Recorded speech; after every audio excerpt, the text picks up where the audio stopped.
the the proof was in the numbers. We've all seen the numbers all over, all over the socials, all over the Twitter streets. Um, how much better the Lakers have had been uh, without LeBron. Uh, with LeBron off the floor, with just Luka and Austin, with just Luka, with just Austin. So, you know, kudos to LeBron though. I mean, you're talking about a guy who's, top five all time, and and we're asking him, hey man, just we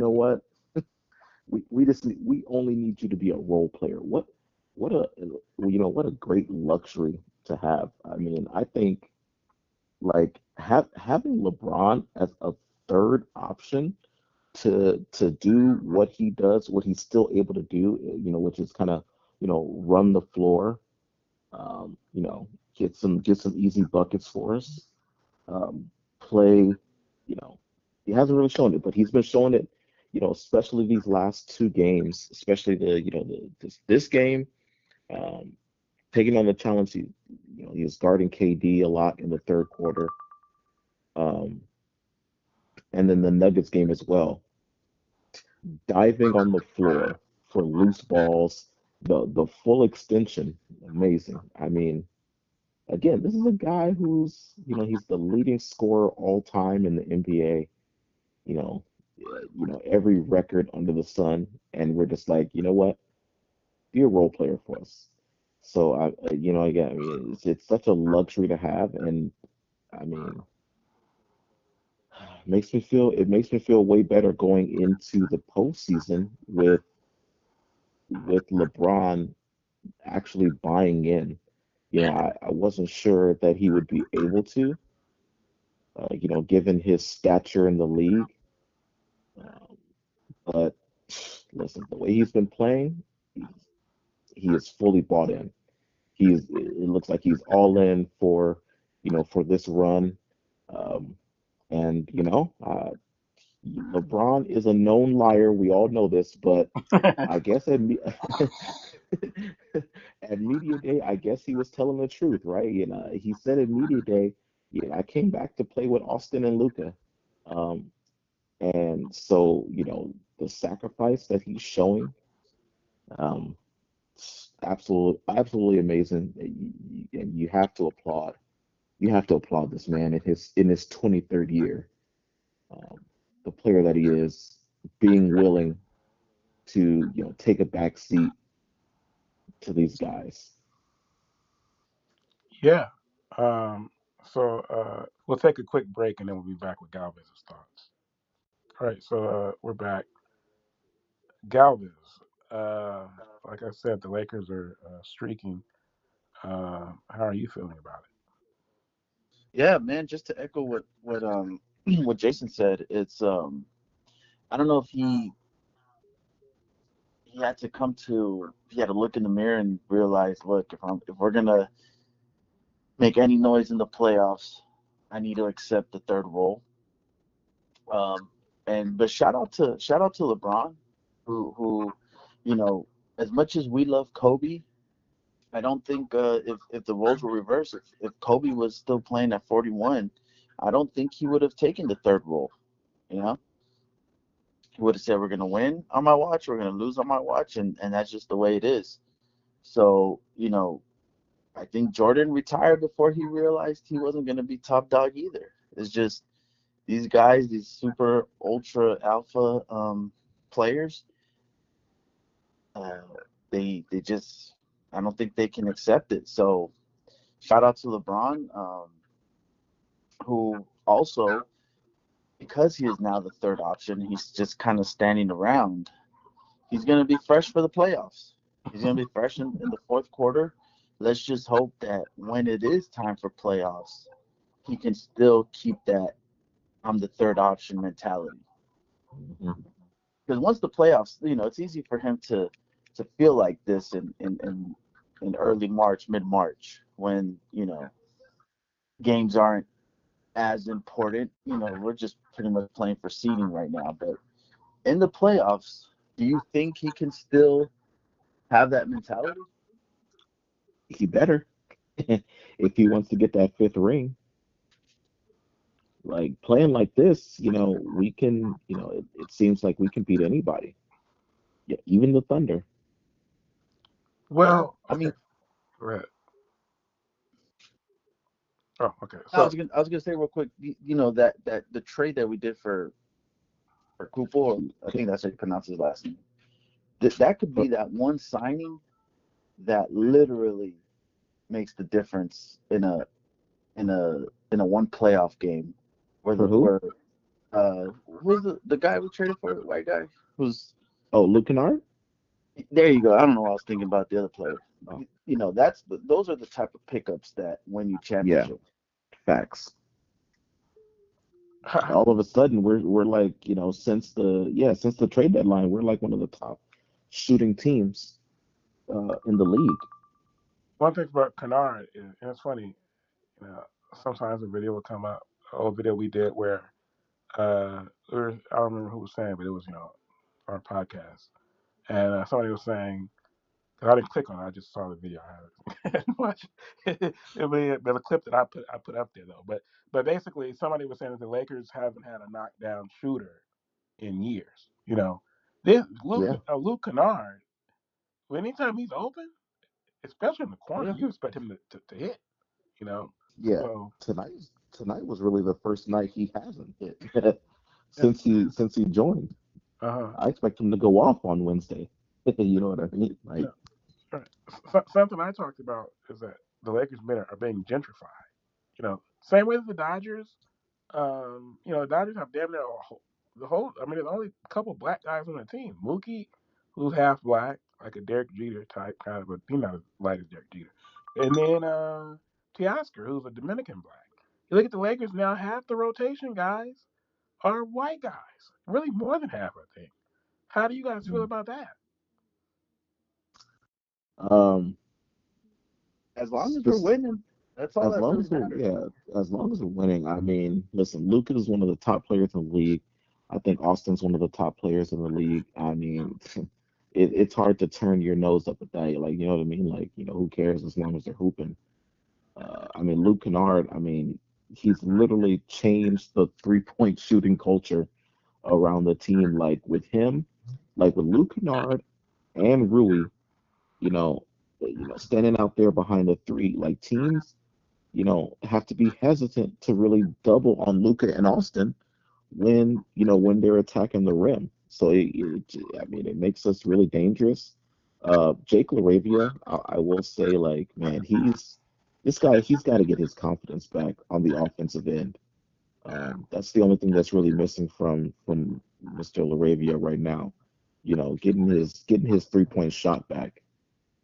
I figured since he took the sleeves off today, maybe he would go back to hitting some threes. But yeah, he still seems kind of hesitant. So I would just tell him to let that bitch fly. Like man, don't be scared. Let it fly.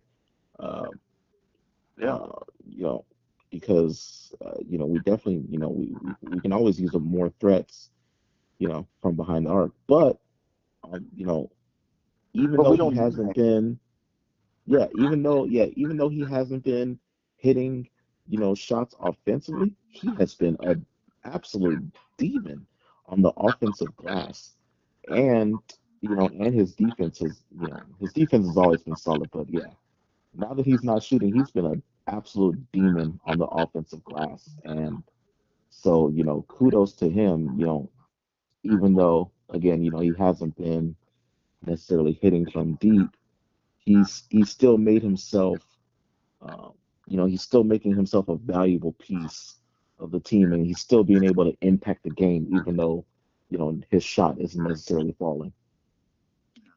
And he's the type of player where his shot will fall. He's just Yeah, going through. It's a confidence thing. He's going through a slump. But also, yeah, Aiden, man, so that defense that he played against Joker in the late fourth overtime. hmm If he could just play channel defensively that. like that, where and it's crazy because defense is just attitude, effort, hmm and basketball IQ, right? It's just if he Yeah, could play like that, solid for 25, 30 minutes every Hmm. night in the playoffs.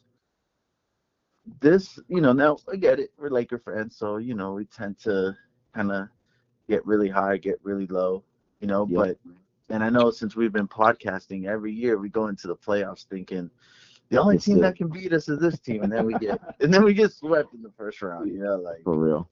But this is we got skinny Luka, we Skinny got Luca. Yeah. Hell yeah.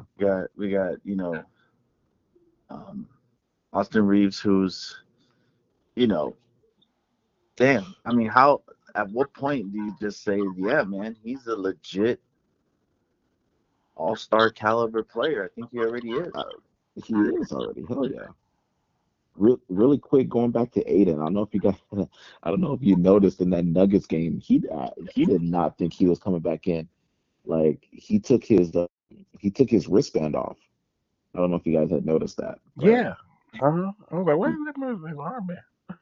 yeah, like why is his arm so bare? Yeah. But yeah, I'm pretty sure he didn't think he was coming back in the game. But I mean honestly, shout out to him for getting out there and playing defense And it just on goes to Joker. show he can do it if he wants Yeah, to.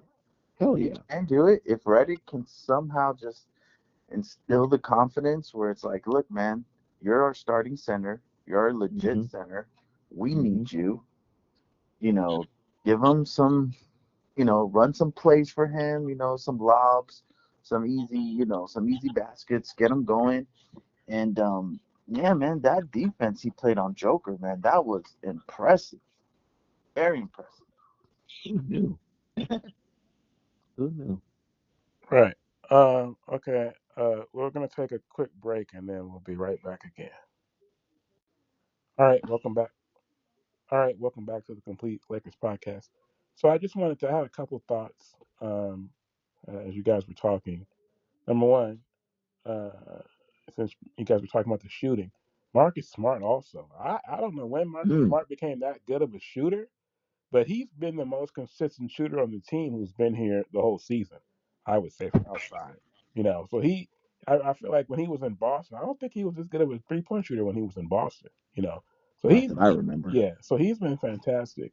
And then also I wanted to say that, oh yeah, so Aiden,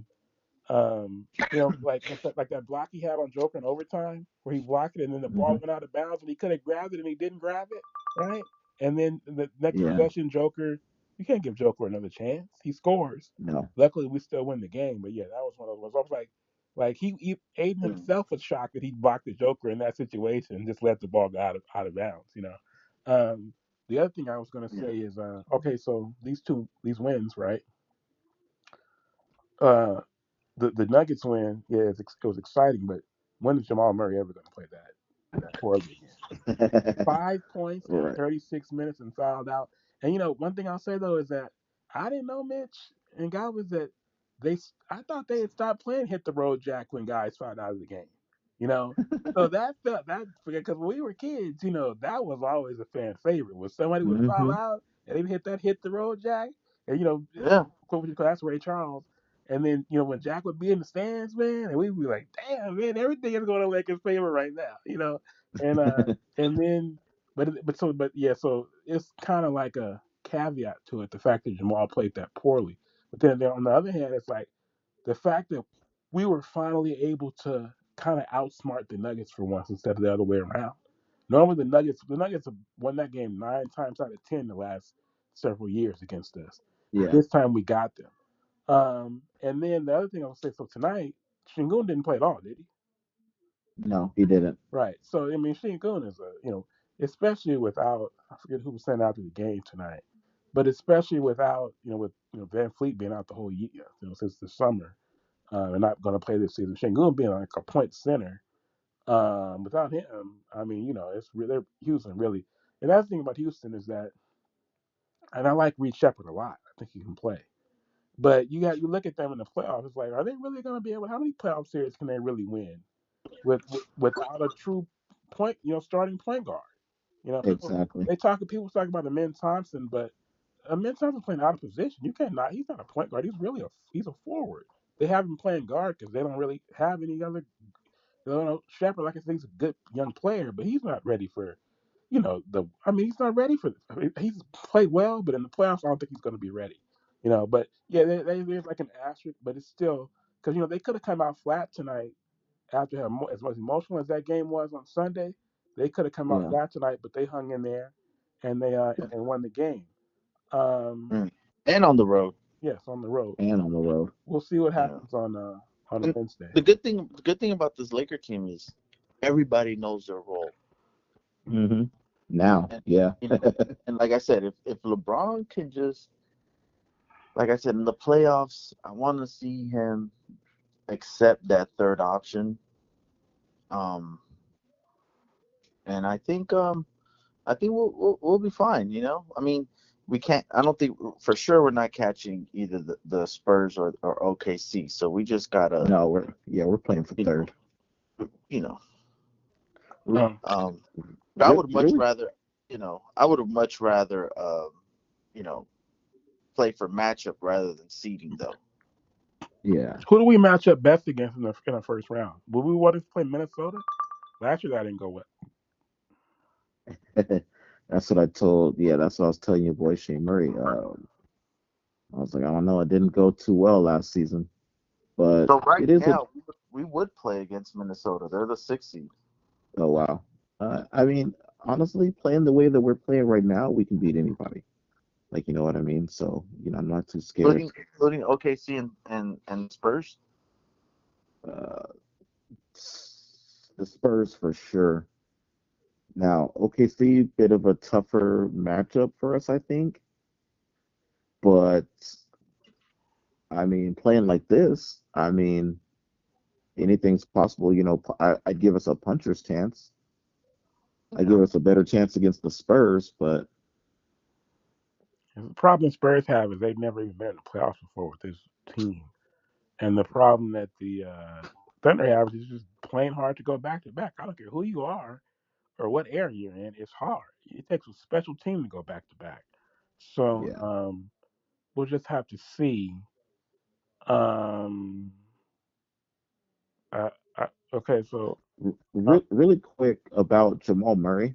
I know you said he might not play like that again, mhm. but so the game that the Joker missed that we played them.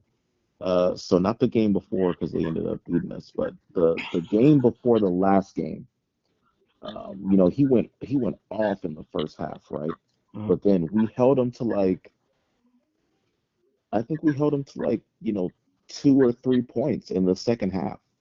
So, I mean, with the way that we can play defense against Jamal Murray, who's actually ass, um, you know, I, I think we can effectively take him out of the game pretty much against the Nuggets. Mhm. Yeah. We've shown it twice. We've shown it twice now. Yeah. Unfortunately, just for some reason in the playoffs, Jamal Murray plays like the best shooting guard in the league when he plays the Lakers. We do need to see it in the playoffs. You're right. There's just Yeah. something about the playoffs and the way Murray plays against the Lakers where it's like he just has our number in the playoffs.